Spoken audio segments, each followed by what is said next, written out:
So very good day to all of you. Welcome to doctor Nitin's academy. तो हम लोग पढ़ रहे हैं केमिस्ट्री क्लास 12th का पहला चैप्टर जिसका नाम है सॉल्यूशंस। और सॉल्यूशंस में हम लोग अब नियर कंप्लीशन पे आ चुके हैं अपने चैप्टर के। और लास्ट लेक्चर में हम लोगों ने एक बहुत ही इंपॉर्टेंट लॉ के बारे में पढ़ा था जिसका नाम था हेनरीज लॉ। हेनरीज लॉ क्या होती है ये हमने देखा था। हेनरीज लॉ का हमने बहुत सारी चीज़ें डिस्कस की थी पिछले टर्न पे, जैसे कि उसका रियल लाइफ एप्लीकेशंस क्या हैं, है ना। और इसी के साथ साथ हमने एक फार्मूला भी देखा था हेनरी लॉ का।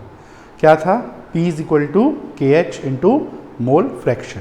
मतलब सीधी सीधी भाषा में किसी भी गैस का जो पार्शियल प्रेशर होता है किसी भी लिक्विड के जस्ट ऊपर में, वही डिसाइड करता है कि वो गैस की सॉल्युबिलिटी उस लिक्विड में कितनी होगी। जितना ज़्यादा प्रेशर उतनी ज़्यादा सॉल्युबिलिटी। तो आज हम लोग उसी फॉर्मूले के ऊपर कुछ क्वेश्चंस करेंगे, छोटे मोटे न्यूमेरिकल्स करेंगे और फिर हम अपने टॉपिक को आगे बढ़ाएंगे। वेंट हॉफ फैक्टर के बारे में आज हमको डिस्कस भी करना है। तो शुरू करते हैं, ठीक है। पहले क्वेश्चन से स्टार्ट करते हैं। हेनरीज लॉ के क्वेश्चंस की शुरुआत हो रही है। फर्स्ट क्वेश्चन से आज हम लोग शुरू कर रहे हैं इसके न्यूमेरिकल्स को। तो क्वेश्चन है at 25 degree Celsius the CO2 Henry law constant, मतलब CO2 का जो हेनरी कांस्टेंट है वो है 1.27 इंटू 10 की power 7 pascal. Determine the mole fraction. निकालना क्या है हमको क्वेश्चन में? मोल फ्रैक्शन निकालना है। Determine the mole fraction of CO2 at 1.5 atm pressure, at 1.5 atm pressure. ठीक है, ये क्वेश्चन है हमारा। क्वेश्चन क्या है? 25 डिग्री सेल्सियस टेम्परेचर पे कार्बन डाइऑक्साइड गैस का जो हेनरी कांस्टेंट की वैल्यू है वो आपकी लिखी हुई है 1.27 इंटू 10 की पावर 7 पास्कल। थोड़ा यूनिट पे भी ध्यान रखना है, पास्कल है।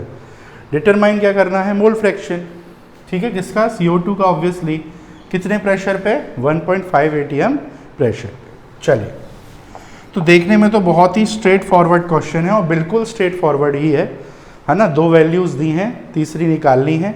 बट एक चीज़ है जो बहुत इंपॉर्टेंट है, वो मैं बताने वाला हूँ आपको क्या ध्यान रखना है। चलिए, तो फॉर्मूला क्या है? P is equal to KH into mole fraction, यही फॉर्मूला है। अब P कितना दिया है? 1.5। अब यही चीज़ थोड़ी सी ध्यान देने वाली है। देखो, यूनिट्स सेम होनी चाहिए, यूनिट्स अलग अलग नहीं होनी चाहिए। जैसे यहाँ पे देखो आपको प्रेशर ATM में दिया है, दिया कि नहीं? 1.5 atm। और यहाँ हेनरी कांस्टेंट किस में दिया है? पास्कल में।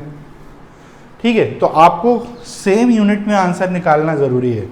दोनों ही यूनिट प्रेशर की हैं, एक की ATM एक की पास्कल, तो ऐसे में आंसर गलत निकलेगा आपका, है ना। तो दोनों यूनिट सेम होनी चाहिए। अब इसका एक ही तरीका है, मतलब या दोनों की यूनिट सेम करने का सबसे अच्छा तरीका क्या है? आपको कन्वर्जन मैं बता चुका हूँ। ATM से पास्कल का कितना होता है? जनरली 1 ATM कितना होता है? 1.01 इंटू 10 की पावर 5 पास्कल के बराबर। ये कन्वर्जन मैंने आपको ऑलरेडी बताया हुआ है ना। एक ATM में कितने पास्कल होते हैं? लगभग 1.01 इंटू 10 की पावर 5 पास्कल। तो कितना है बट हमारे पास प्रेशर कितना है? 1.5 ATM है। तो 1.5 ATM में कितना होगा? मल्टीप्लाई कर दो उससे। अब देखो 1.01 को कई बार हम 1 भी मान लेते हैं। 1.01 राउंड फिगर में क्या है? 1 ही तो हो गया। तो सीधे सीधे शॉर्ट करने के लिए मैं अभी इसको क्या कर रहा हूँ? सीधे क्या हो जाएगा? 1.5 इंटू 10 की पावर 5 पास्कल। पास्कल में कन्वर्ट करना है प्रेशर को, ठीक है, ताकि कांस्टेंट के साथ यूनिट मैच हो सके। तो 1 ATM में इतने पास्कल होते हैं, लगभग 1 इंटू 10 की पावर 5 पास्कल होते हैं। तो 1.5 ATM में कितने होंगे? 1.5 इंटू 10 की पावर 5। अब KH क्या है? अब लिख लेंगे उसकी वैल्यू। अब देखो यूनिट सेम हो गई, दोनों पास्कल की हैं और इनटू मोल फ्रैक्शन। अब तो सिंपल है, दोनों को डिवाइड कर देंगे, दोनों को डिवाइड कर देंगे, आंसर आ जाएगा। ठीक है, इसको कर लेंगे आप डिवाइड, 1.5 1.27 अलग ले लेंगे और ये क्या हो जाएगा 10 की पावर 5 और 10 की पावर 7 को ऊपर ले जाएंगे तो क्या हो जाएगा -7, यही तो हो जाएगा। फिर तो आपको पता ही होगा है ना, इसका डेसिमल उड़ा देना। 1.27 को अपन 1.3 भी मान सकते हैं, आंसर थोड़ा इधर उधर आएगा हल्का फुल्का पर चलेगा। इसको 1.3 राउंड ऑफ करके ले सकते हो आप, है ना। तो ऐसे इसको हम सॉल्व कर लेंगे। तो अब मैं इसका आंसर लिख दे रहा हूँ यहाँ पर, आप लोग चाहो तो पॉज करके वीडियो को इसको सॉल्व करके देख लेना, आपको इसका आंसर मिल जाएगा। पॉज करके चाहो तो आप इसको सॉल्व करके देख लो। मैं एक अप्रॉक्सीमेट लिख रहा हूँ आंसर, लगभग इतना आपका आंसर आना चाहिए। अब इसके आसपास आ सकता है, ऐसा कुछ नहीं है कि एग्जैक्ट इतना ही आए, डिपेंडिंग आपने 1.27 लिया है कि 1.3 लिया है ना। कोशिश तो जैसी वैल्यूज़ हैं वैसे ही सॉल्व करना चाहिए, बाकी आप राउंड ऑफ कर भी सकते हो, ऐसा कोई इशू नहीं है। ठीक है,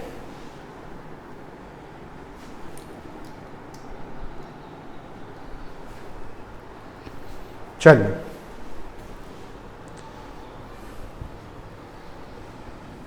लिख लिया।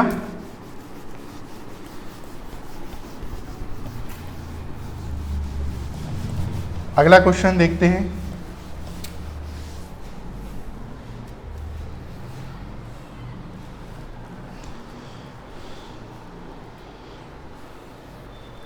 चलिए अगला क्वेश्चन क्या है, find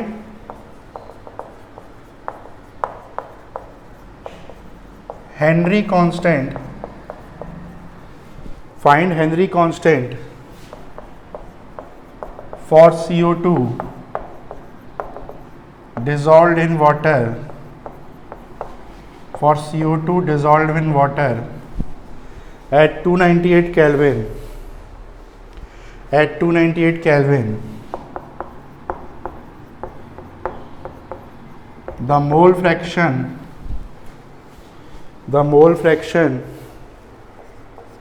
of CO2 in 1 liter soda bottle, in 1 liter soda bottle या soda water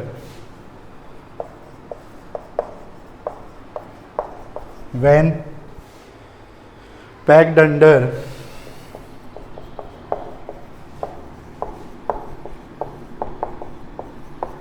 2.5 atm pressure, when packed under 2.5 atm pressure is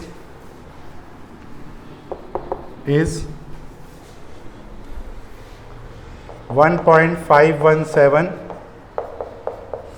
into 10 की पावर -3, 1 ATM कितना होता है वही बताया था। अब इसको ऐसे भी लिख सकते हैं, है ना, 10 टू दी पावर 5 है तो उसको एडजस्ट करके ऐसे भी लिख सकते हैं, वही बात है। डेसिमल यहाँ किसका हो गया 1.01 हो जाएगा और 10 की पावर 5 आ जाएगा, है ना। तो ऐसे ले लो वैल्यू या ऐसे ले लो, कोई बात नहीं है। तो चलिए ये क्वेश्चन है, इसको नोट करेंगे। क्या निकालना है अब की बार, हेनरी कांस्टेंट निकालना है कार्बन डाइऑक्साइड का, है ना। मतलब इस बार हमको KH की वैल्यू फाइंड आउट करनी है, जो कि पानी में डिजोल्व है।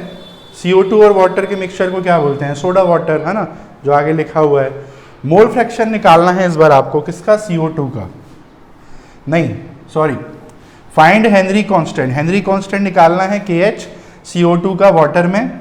और मोल फ्रैक्शन आपको दिया है, क्या बोला है, the mole fraction of CO2 in 1 litre soda water when packed under 2.5 ATM, मतलब प्रेशर भी दिया है, कितना दिया है 2.5 ATM। अगेन देखो ATM में है और ये आपका किस में दिया है, और तो कुछ है नहीं। हाँ चलो यहाँ कुछ अपन को इतना नहीं है, हाँ ये ATM से पास्कल में कन्वर्ट कर लेंगे। और निकालना क्या है आपको, मोल फ्रैक्शन। वो थोड़ा क्वेश्चन की फ्रेमिंग ऐसी है, लैंग्वेज थोड़ा सा आपको दिक्कत दे रही होगी, वैसे ही लिखा हुआ था तो मैंने ऐसे ही लिख दिया है, बट निकालना आपको हेनरी कांस्टेंट है। चलिए फॉर्मूला लगा देंगे, ये लग गया formula, P is equal to K H into mole fraction. अब के एच निकालना है तो बाकी चीज़ें एक तरफ भेज देंगे। अब P कितना दिया है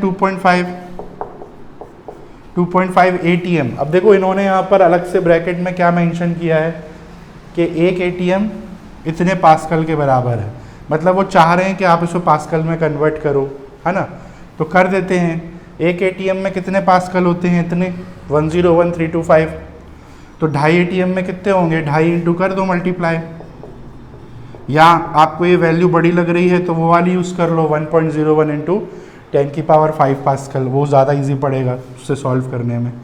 मोल फ्रैक्शन दे रखे हैं, ये आपको दे रखा है मोल फ्रैक्शन, तो इसको सॉल्व कर लेंगे तो आपका आ जाएगा आंसर KH का। ठीक है, तो ये आएगा लगभग इतना आएगा, ये आप सॉल्व करके एक बार देख लेना। ठीक है, इसकी जगह ये वाली वैल्यू भी लेके सकते हो, बात वही है, आपने 11th में पढ़ा होगा साइंटिफिक नोटेशन में, जब डेसिमल खिसकाते हैं लेफ्ट में तो जितने टाइम खिसकाया हो उतनी 10 की पावर आ जाती है। जैसे डेसिमल यहाँ है, इधर से खिसकाओगे तो 1 2 3 4 5, लेफ्ट में खिसकाते हैं तो पॉजिटिव रहती है पावर, राइट में कर खिसकाते हैं तो नेगेटिव में आती है ना, तो ये ले लो, वैल्यू यहाँ ये रख लो। अब इससे ये आसान पड़ेगा कि 10 की पावर से एक तरफ कर लोगे आप, है ना, तो उनको सॉल्व कर लोगे, तो कुल मिला के आंसर इतना लगभग आना चाहिए। पास्कल यूनिट होगी क्योंकि KH की वैल्यू है, तो ये आपको पता होना चाहिए। ठीक है, कर लेंगे नोट डाउन इसे भी, फिर हम बढ़ाते हैं कहानी आगे।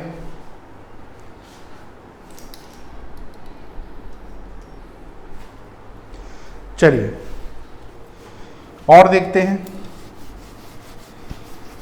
एक थोड़ा सा अलग टाइप का करते हैं question.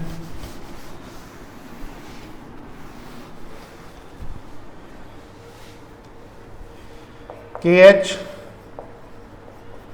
for CO2 at 298 Kelvin is इतना, जो अभी निकाले आंसर अपन वही है। डेंसिटी ऑफ सोडा 1 ग्राम पर ml। देखो डेंसिटी दी है इस क्वेश्चन में, कुछ ना कुछ यूज होगा उसका भी। निकालना क्या है, calculate the mass of CO2 dissolved, calculate the mass of CO2 dissolved in 500 ml soda,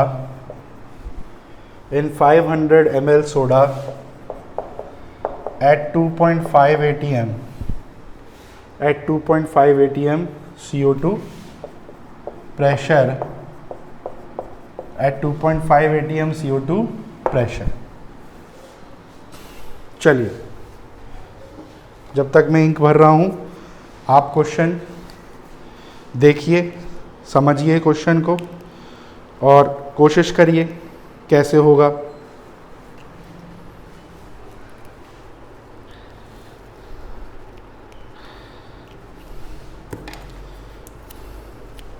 तो क्या बोला है, चलिए देखते हैं क्वेश्चन।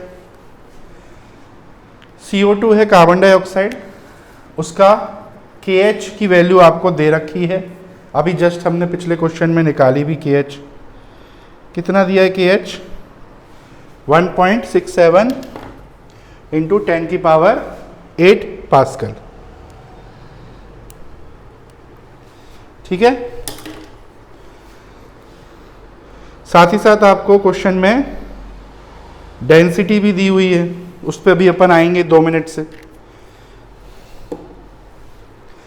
कैलकुलेट क्या करना है, मास ऑफ CO2 रिक्वायर्ड या mass of CO2 dissolve in 500 ml soda at 2.5 atm CO2 pressure. चलिए इसको देखते हैं कैसे होगा।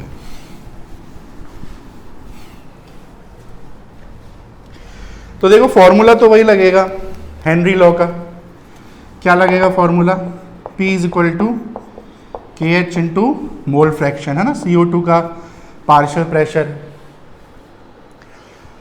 अब निकालना क्या है, मास ऑफ CO2 डिजोल्व इन 500 सोड। पहले वैल्यू सारी पुट कर देते हैं। चलो कितना दिया है CO2 का प्रेशर, 2.5 atm दिया है कि नहीं, 2.5 atm। सेम चीज़ है again, Henry constant value pascal में है तो इसको पास्कल में कन्वर्ट कर लेंगे, किससे मल्टीप्लाई कर देंगे, 10 की पावर 5 से। तो ये पता ही होगा आपको, अभी थोड़ी देर पहले बताया था 1 atm में इतने पास्कल होते हैं। KH दे रखा है, ये रहा KH, ये भी लिख लिया हमने। चलो अब मोल फ्रैक्शन, मोल फ्रैक्शन नहीं दिया है ना, तो मोल फ्रैक्शन नहीं दिया है तो क्या करेंगे, मोल फ्रैक्शन फिलहाल के लिए मैं ऐसा कैसा लिखे रहने देता हूँ, ये हमें नहीं पता है। चलिए मोल फ्रैक्शन अब इधर रखे रहने देंगे एक तरफ, बाकी चीज़ें एक तरफ भेज देंगे। तो ये हो जाएगा 2.5 इंटू 1.01 इंटू 10 की पावर 5 और ये आ जाएगा अपॉन में। देखो सही है कि नहीं, अभी तक हम सब सही कर रहे हैं कि नहीं कर रहे हैं, क्लियर है, यहाँ तक बात समझ में आ गई। तो मोल फ्रैक्शन पता ही नहीं है हमने, तो सारी वैल्यू एक तरफ ले ली। अब इसको हम कर लेंगे सॉल्व, इसको आप कर लो डिवाइड जैसे करते हो आप, है ना, इसको सॉल्व कर लो। इसको सॉल्व करोगे तो लगभग आंसर इतना आएगा, ठीक है। इसको आप सॉल्व करके देख लेना, मैं डायरेक्ट आंसर लिख दे रहा हूँ यहाँ पर आप सॉल्व करके देख लेना, लगभग इतना आंसर आना चाहिए। अब ये क्या निकल के आया है, ये मोल फ्रैक्शन निकल के आया है। क्या हमें मोल फ्रैक्शन निकालने बोला है इस क्वेश्चन में, नहीं। देखो क्या लिखा है, मास ऑफ CO2 निकालना है इसमें हम, है ना, 500 ml सोडा में। तो क्या करेंगे अब, देखो मोल फ्रैक्शन का फॉर्मूला ओपन कर देते हैं हम।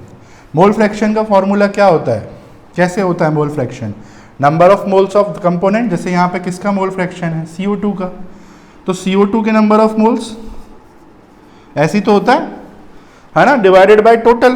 टोटल मतलब क्या है, CO2 और वाटर, ऐसी तो होता है मोल फ्रैक्शन का फॉर्मूला।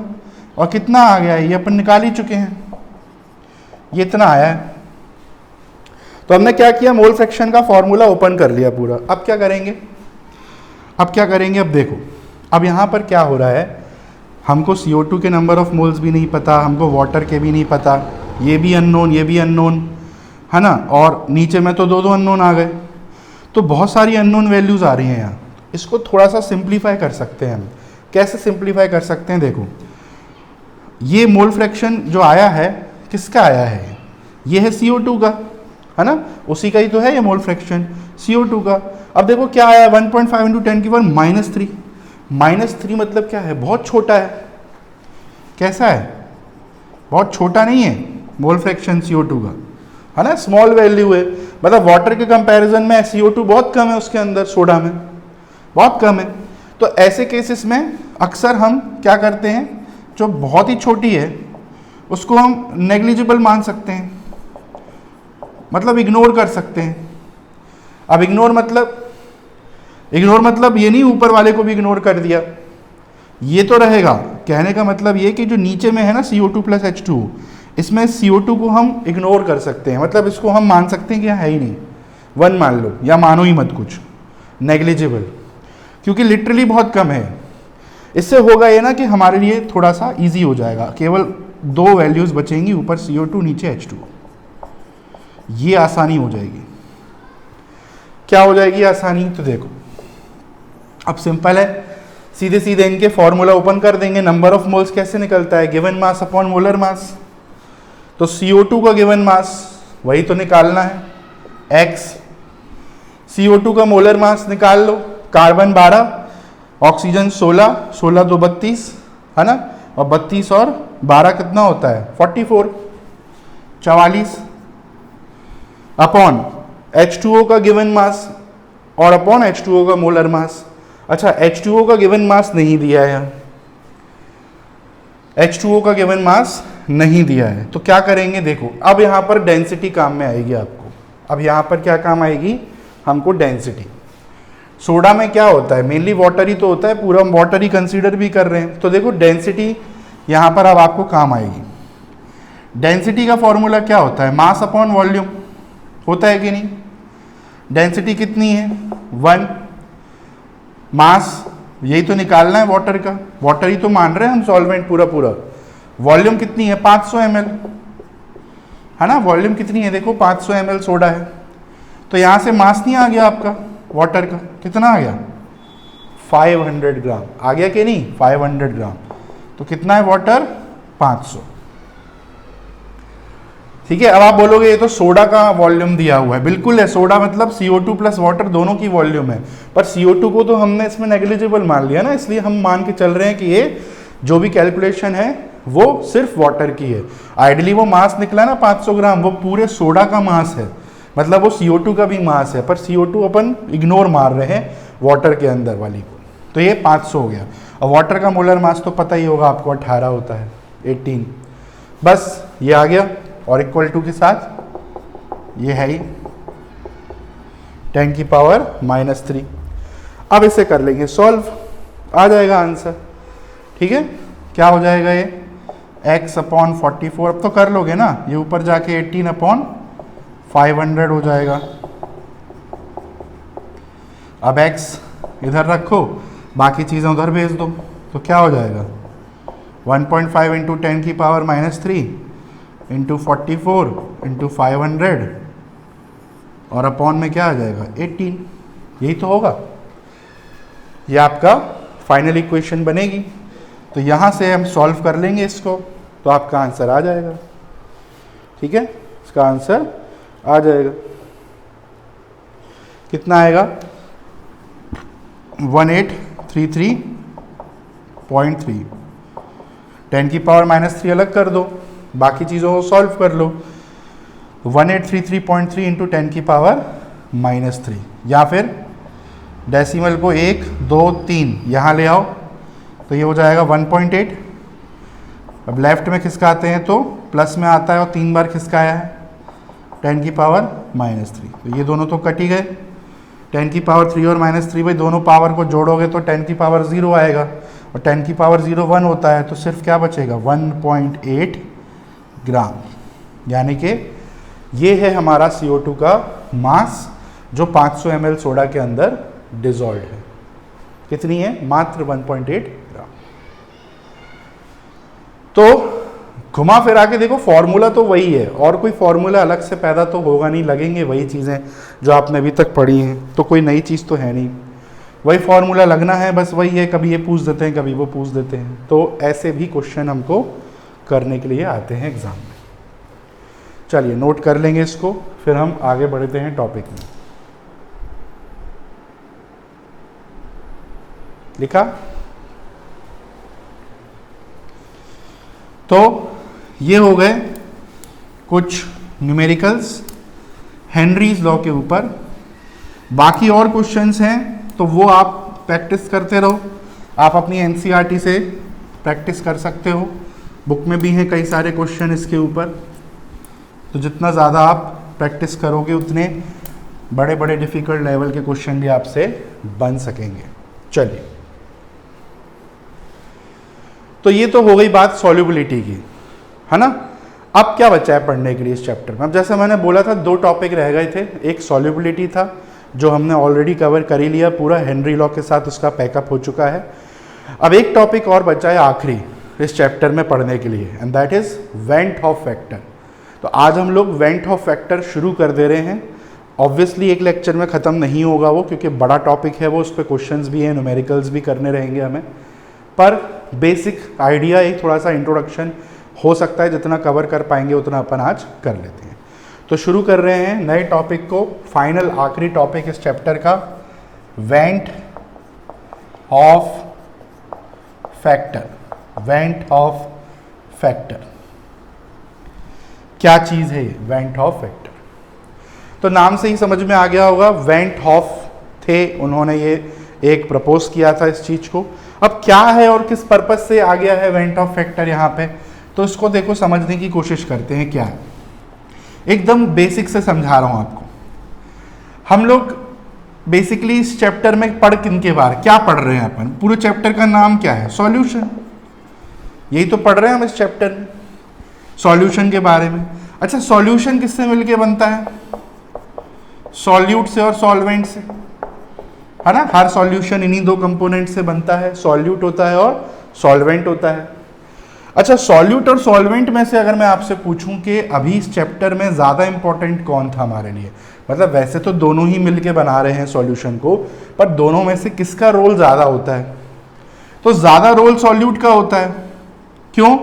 क्योंकि यही प्रॉपर्टीज डिसाइड करता है ओवरऑल सॉल्यूशन की, है ना।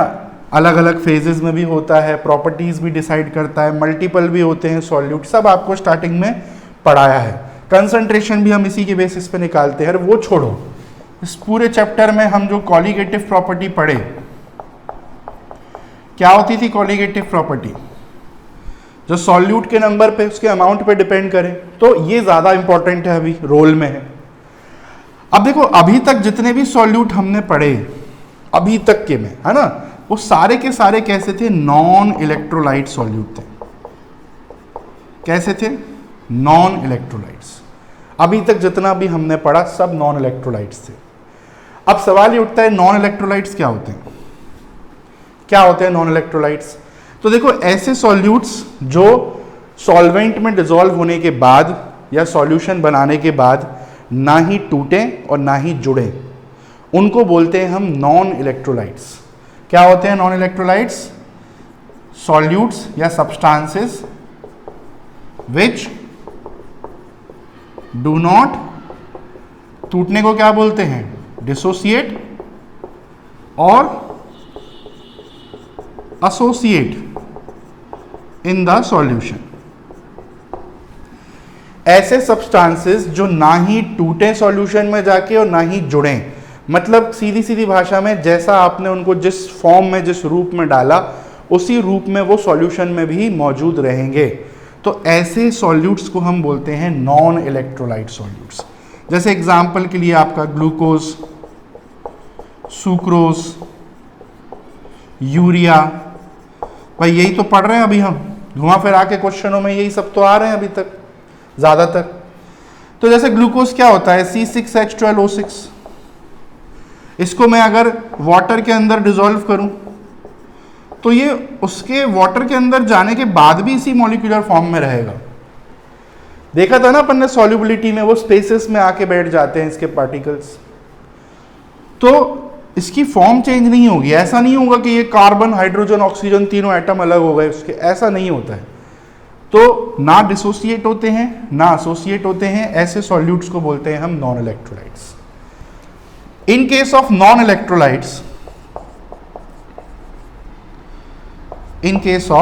non-electrolytes, ऐसे सॉल्यूट अगर हैं तो ऐसे केसेस में तो हमको टेंशन लेने की जरूरत पड़ती ही नहीं है। टेंशन किस चीज की, मैं लिख रहा हूं आगे में, in case of non electrolyte solutes the observed and calculated colligative properties, CP मतलब कॉलीगेटिव प्रॉपर्टी, शॉर्ट में लिख रहा हूं, रिमेन सेम। मतलब क्या हुआ इस लाइन का, देखो नॉन इलेक्ट्रोलाइट सॉल्यूट्स क्या हैं, जो सॉल्यूशन में जाने के बाद ना टूट रहे हैं ना जुड़ रहे हैं, मतलब जैसे थे वैसे ही रहेंगे बाद में भी। तो ऐसे सॉल्यूट्स के केस में अगर हम कोई सॉल्यूशन की कॉलीगेटिव प्रॉपर्टी निकालें, कौन सी, चाहे कैलकुलेटेड निकाल लो चाहे ऑब्जर्व निकाल लो, ये क्या चीज़ है। याद हो जब मैं आइडियल नॉन आइडियल सॉल्यूशन पढ़ा रहा था तब मैंने वर्ड्स यूज किए थे। कैलकुलेटेड वो है जो हम कैलकुलेट करके निकालते हैं, वैल्यूज से निकालते हैं, या आप इसको अदर वर्ड्स में एक्सपेक्टेड बोल लो, जो एक्सपेक्ट करते हैं हम कि ये आना चाहिए। और ऑब्जर्व्ड क्या होता है, एक्चुअल, है ना, एक्चुअल या एक्सपेरिमेंटल, जो हमने किसी डिवाइस से मेजर किया। मतलब सीधी सीधी भाषा में ये वो कॉलीगेटिव प्रॉपर्टी की वैल्यू है जो हम एक्सपेक्ट कर रहे हैं, उम्मीद लगा रहे हैं कि भाई इतना आना चाहिए, और ये जो एक्चुअल आया। जैसे आप एग्जाम देने जा रहे हो किसी भी क्लास का, तो आपने कुछ लगाया होगा अंदाजा कि यार इतने तो मार्क्स लाने हैं या इतनी परसेंटेज तो लानी है ना, वो होता है एक्सपेक्टेड, जो आप सोच रहे हो, पर आया जो एक्चुअल में वो होता है आपका ये वाला ऑब्जर्व्ड वाला। तो ऐसे सॉल्यूट्स में तो हमको कोई टेंशन लेनी नहीं पड़ती, इसमें कोई नई कंसेप्ट नहीं है। अभी तक जो हमने पढ़ा था वो सारी चीज़ें यहीं तक थी, यहीं तक के में वो हमने डिस्कस की थी। यहाँ कॉलिगेटिव प्रॉपर्टीज सेम ही रहती हैं। बट क्या सिर्फ हर सॉल्यूट नॉन इलेक्ट्रोलाइट ही होता है? नहीं, another type of solutes also exist. एक दूसरे टाइप के सॉल्यूट भी एग्जिस्ट करते हैं। Another type of solutes also exist known as electrolytes. तो एक दूसरे टाइप के सॉल्यूट भी एग्जिस्ट करते हैं जिन्हें क्या बोलते हैं हम? इलेक्ट्रोलाइट्स। और इलेक्ट्रोलाइट्स क्या होते हैं? जस्ट नॉन इलेक्ट्रोलाइट्स का उल्टा। इलेक्ट्रोलाइट्स क्या होते हैं? विच कैन डिसोसिएट और associate, which can dissociate or associate in the solution। तो अब हम इलेक्ट्रोलाइटिक सॉल्यूट्स के बारे में पढ़ने वाले हैं। अभी तक जितना भी डिस्कशन हमने किया सॉल्यूट्स का, वो सब कैसे सॉल्यूट्स थे? वो सब थे नॉन इलेक्ट्रोलाइटिक सॉल्यूट्स, ऐसे सॉल्यूट्स जो सॉल्यूशन में जाने के बाद भी सेम टू सेम रहें, कोई चेंज उनमें ना आए। ठीक है, जैसे ग्लूकोज पहले ऐसा था तो पानी में जाने के बाद भी उतना ही है। इनके केस में कॉलिगेटिव प्रॉपर्टी में भी कोई चेंज नहीं आता, क्योंकि जितना डाला उतना ही गया, सीधी बात। फिर आते हैं दूसरे टाइप के सॉल्यूट जिनको हम बोलते हैं इलेक्ट्रोलाइट्स। इलेक्ट्रोलाइट्स में टेंडेंसी है टूटने की या जुड़ने की इन द सॉल्यूशन। जैसे देखो एग्जाम्पल NaCl, ये एक इलेक्ट्रोलाइटिक सॉल्यूट है। इसको मान लीजिए मैंने वाटर में डिसॉल्व किया, तो ये जाके क्या हो जाएगा? Na+ में और Cl- में टूट जाएगा, टूटेगा, डिसोसिएट हो गया, है ना।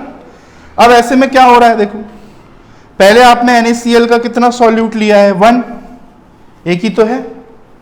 अब वो पानी में जाने के बाद टूट के क्या बन गया? एक Na+ और एक Cl। अब ऐसे देखा जाए तो नेचर तो वही है, बस इसके कंपोनेंट ही तो अलग हुए हैं। तो आप बोलोगे सर क्या फर्क पड़ता है, पहले भी उतना था, अब आयंस में ही तो टूटा है। तो भाई कॉलिगेटिव प्रॉपर्टीज किस पे डिपेंड करती हैं? याद करो, नंबर ऑफ सॉल्यूट पे, ना कि उनके टाइप पे या उनके नेचर पे। कॉलिगेटिव प्रॉपर्टी को कोई फर्क नहीं पड़ता कि आपने NaCl डाला, कि आपने शुगर डाला, क्या डाला, उनको मतलब है उनके नंबर से। और नंबर सीधे सीधे डबल हो गए ना, पहले एक था, अब एक और एक कितने हो गए? 2। अब ऐसे में क्या हुआ? आपने एक डाला, वहां हो गए 2। तो कॉलिगेटिव प्रॉपर्टी पे कोई ना कोई अंतर देखने को मिलेगा। यानी कि इसके केस में क्या होगा? Observed colligative properties will not be equal to calculated. ऐसे केसेस में होगा ये कि दोनों कॉलिगेटिव प्रॉपर्टीज इक्वल नहीं आएंगी, दोनों में कोई ना कोई फर्क दिखेगा, एक ज़्यादा होगी दूसरे से। ये तो मैंने बता ही दिया है। ये है एक्सपेक्टेड, ये है एक्चुअल या एक्सपेरिमेंटल। तो फॉर एग्जांपल जैसे मान लो आपने NaCl डाला, एक सॉल्यूट डाला NaCl का, और आपने ये एक्सपेक्ट किया कि प्रेशर आएगा 100 millimetres of mercury vapour pressure, है ना। निकला कितना? वो 200। तो वही वाली बात है, एक्सपेक्टेड 100 किए थे, आया 200। अब आप कंफ्यूज हो जाओ कि भाई ऐसा क्यों हो गया, हमने तो उतना ही डाला NaCl। तो आपने तो सही किया सब कुछ, पर आपको ये अंदाज़ा नहीं था कि वो अंदर जाके टूट के 2 हो गए, 1 से 2 हो गए।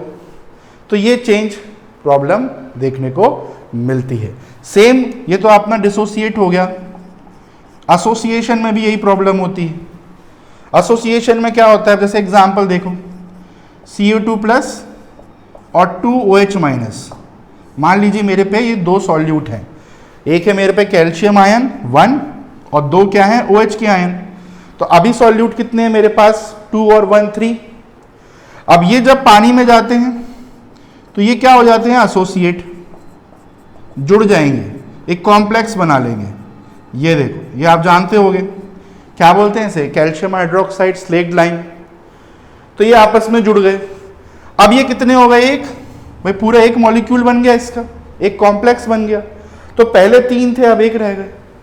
तो ये भी प्रॉब्लम है, यहां संख्या बढ़ रही है, यहां घट रही है। दोनों ही केसेस में क्या होगा, दोनों ही केसेस में कॉलीगेटिव प्रॉपर्टीज में कुछ ना कुछ एबनॉर्मलिटी आएगी, एबनॉर्मलिटी। ठीक है, इसलिए हम कभी कभी एबनॉर्मल कॉलीगेटिव प्रॉपर्टी भी बोलते हैं इन्हें। अब वर्ड पे नहीं जाना है, जनरली एबनॉर्मल वर्ड हम यूज करते हैं खराब चीज के लिए, अरे खराब है, एबनॉर्मल है। यहां पे एबनॉर्मल से मतलब है अदर देन नॉर्मल, और कुछ नहीं। अदर देन नॉर्मल ही एबनॉर्मल होता है।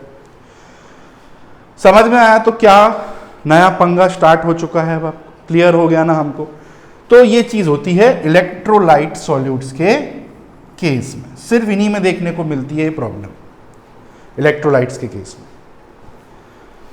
तो क्या करें अब, अभी तो समस्या खड़ी हो गई है कि नहीं, ये तो एक बड़ी समस्या क्रिएट हो गई। अब क्या भाई, अंदाजा लगा ही नहीं सकते, अब हम पता ही नहीं कर सकते कि कॉलीगेटिव प्रॉपर्टी क्या निकल के आएगी। पता चला हमने एक सॉल्यूट डाला, अंदर जाके 3 हो गए, तो ऐसे तो फिर हम निकाल कैसे सकते हैं, निकाल ही नहीं सकते हैं।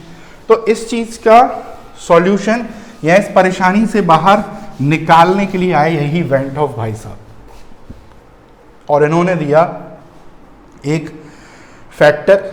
इन्होंने बोला कि मैं एक फैक्टर दे रहा हूं, इस फैक्टर को यूज कर लो। जैसे वो पुराने जमाने के वो जैसे शोज में दिखाते हैं ना, महाराजा वगैरह के में, वो ऋषि मुनि ये मंत्र दे रहे हैं हम आपको, ये मंत्र पढ़ लो सब सही हो जाएगा। वैसे ही वेंट ऑफ जी ने बोला कि हम आपको दे रहे हैं एक फैक्टर आई, ये इस्तेमाल कर लो सब भला हो जाएगा। ठीक है, तो क्या होता है अब आई और वेंट ऑफ फैक्टर, एक्चुअली में क्या है, इसका मीनिंग समझने की कोशिश करते हैं। तो वेंट ऑफ फैक्टर हमें क्या ने बताता है, क्या आइडिया देता है, वो यही आइडिया देता है कि कोई सॉल्यूट सॉल्यूशन में जाने के बाद कितना डिसोसिएट हो रहा है, कितना एसोसिएट हो रहा है। अगर हमको ये अंदाजा लग जाए कि अंदर जाने के बाद स्थिति क्या है, अब NaCl डालने के बाद आप उसमें झांक के देखोगे तो नहीं कि भाई कितने Na+Cl निकले, ऐसे देख के तो नहीं बता सकते ना। तो वेंट ऑफ ने इसके लिए ये चीज दी, उन्होंने बोला कि मैं आपको ये फैक्टर दे रहा हूं, इससे आपको एटलीस्ट ये अंदाजा हो जाएगा कि कोई सॉल्यूट सॉल्यूशन में डिसॉल्व होने के बाद कितने टाइम्स डिसोसिएट हो रहा है या कितने टाइम्स वो एसोसिएट हो रहा है। तो एटलीस्ट उससे हमें एक रफ आइडिया हो जाएगा कि जो कॉलीगेटिव प्रॉपर्टी एक्चुअल में आनी है वो कितने टाइम बढ़ सकती है और कितने टाइम या फिर घट सकती है। तो आई क्या देता है idea, it gives an idea about how many times,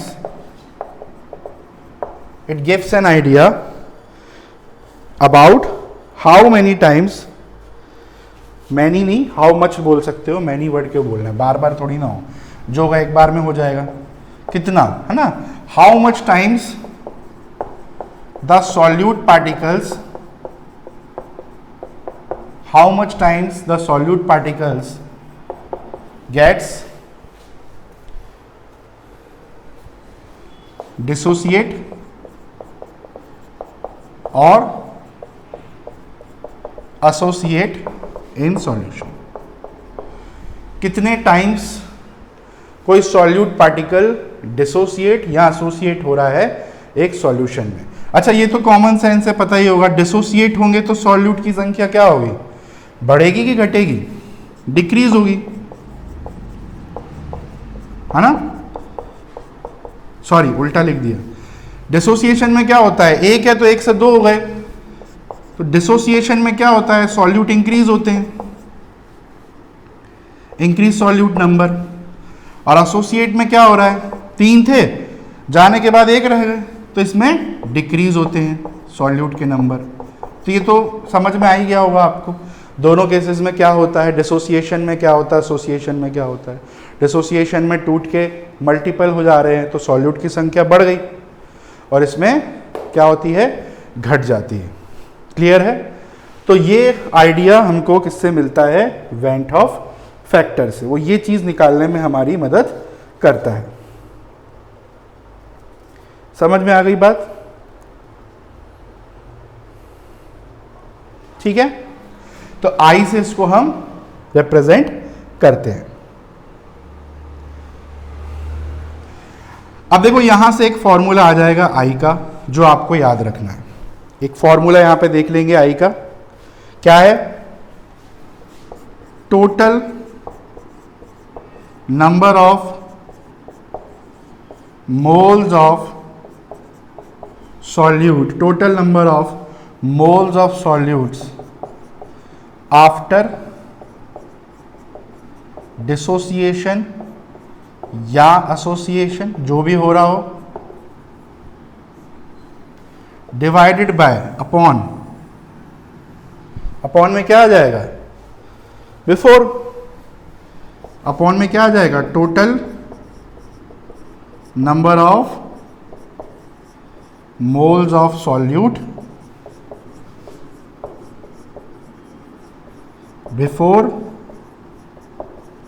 dissociation या एसोसिएशन। तो ये यहां से आई का एक फॉर्मूला आपके सामने आ गया होगा। इस फॉर्मूले को अब हम ध्यान रखेंगे, आगे काम आएगा ये। ठीक है, i is what? Total number of moles of solute after dissociation और एसोसिएशन, मतलब टूटने के बाद नंबर ऑफ मोल्स कितने थे, अपॉन टूटने के या जुड़ने के पहले कितने थे। इससे आई की वैल्यू हम किसी भी इलेक्ट्रोलाइटिक सॉल्यूट के लिए निकाल सकते हैं। जैसे मान लो आपसे पूछा जाए NaCl के लिए आई की वैल्यू क्या होगी, तो फॉर्मूला लगा देंगे, total number of moles of solute after dissociation. टूटने के बाद देखो कितने हैं, 1 और 1 2 है ना, चलो 1 + 1 है, यही है। और बिफोर कितना है? 1, तो कितना आ गया आंसर? 2 आया ना, 1 + 1 2/1, यानी NaCl के लिए वेंट ऑफ फैक्टर की वैल्यू क्या है? 2। इसके लिए निकालना हो तो क्या होगा? एसोसिएशन हो रहा है यहां, तो total number of moles of solute after association, after association कितने हैं? 1, और बिफोर कितने थे? 1 + 2, कितना आ गया? 1/3। समझ में आ गई ये बात? तो इसके लिए आई की वैल्यू 2 है, इसके लिए आई की वैल्यू क्या है? 1/3। तो इस फॉर्मूले से हम वेंट ऑफ फैक्टर कैलकुलेट कर सकते हैं किसी भी इलेक्ट्रोलाइटिक सॉल्यूट के लिए, चाहे वो एसोसिएट हो रहा हो चाहे वो डिसोसिएट हो रहा हो। तो इतना तो है आपका एक basic idea regarding went of factor क्या है, क्या नीड आई इसको इंट्रोड्यूस करने की, क्यों पढ़ रहे हैं हम इनके बारे में। अब आप लोग को समझ में आ गया होगा। अक्सर बच्चे लोग सॉल्यूशन पढ़ते हैं तो ये टॉपिक छोड़ देते हैं, कई बार उन्हें लगता है कि अब ये कौन सी नई चीज़ आ गई, है ना। क्योंकि अभी क्या होगा, देखो कॉलिगेटिव प्रॉपर्टी में चेंज आ रहा है ना, अब नॉर्मल हो रही है प्रॉपर्टी। तो ये जो फॉर्मूले अभी तक आपने पढ़े ना कॉलिगेटिव प्रॉपर्टीज़ के, जैसे delta TB = KB/m, delta TF = KF/m, या पाई = MRT, वो सारे फॉर्मूले ना मॉडिफाई हो जाएंगे। क्यों? क्योंकि कॉलिगेटिव प्रॉपर्टी में चेंज आ रहा है। इसको हम मॉडिफाइड कॉलिगेटिव प्रॉपर्टीज भी बोलते हैं। तो फॉर्मूलों में हमको थोड़ा सा कुछ ना कुछ मॉडिफिकेशन करना पड़ेगा, ताकि अगर इन केस सॉल्यूट इलेक्ट्रोलाइटिक हो तो हम उसे निकाल सकें, इस वैल्यू को कैलकुलेट कर सकें। तो फॉर्मूले मॉडिफाई हो जाते हैं। तो बच्चों को लगता है अब ये कौन से नए फॉर्मूले आ गए, अभी इतनी जैसे तैसे 4 पढ़े फिर नया आ गया। तो ऐसा कुछ नहीं है, सिंपल टॉपिक है। कहानी सिर्फ इतनी सी थी कि पहले हम पढ़ रहे थे नॉन इलेक्ट्रोलाइट, अब हम पढ़ रहे हैं इलेक्ट्रोलाइट। तो इतनी बात समझ में आ गई आपको? ठीक है, तो आज हम इससे ज़्यादा आगे नहीं जाएंगे, बेसिक्स ही आज हम लोग देखने वाले थे। अब देखो अगले टर्न पे हम लोग इस कहानी को कंटिन्यू करेंगे। अब एक नई प्रॉब्लम खड़ी हो जाएगी। पहली प्रॉब्लम तो ये थी कि नए सॉल्यूट आ गए थे, टूटने वाले जुड़ने वाले, तो उससे जैसे तैसे आई ने डील किया। अब एक नई समस्या आएगी। क्या आएगी नई समस्या? नई समस्या ये आएगी कि हर इलेक्ट्रोलाइटिक सॉल्यूट जरूरी नहीं है कि पूरी तरीके से टूटे या पूरी तरीके से जुड़े।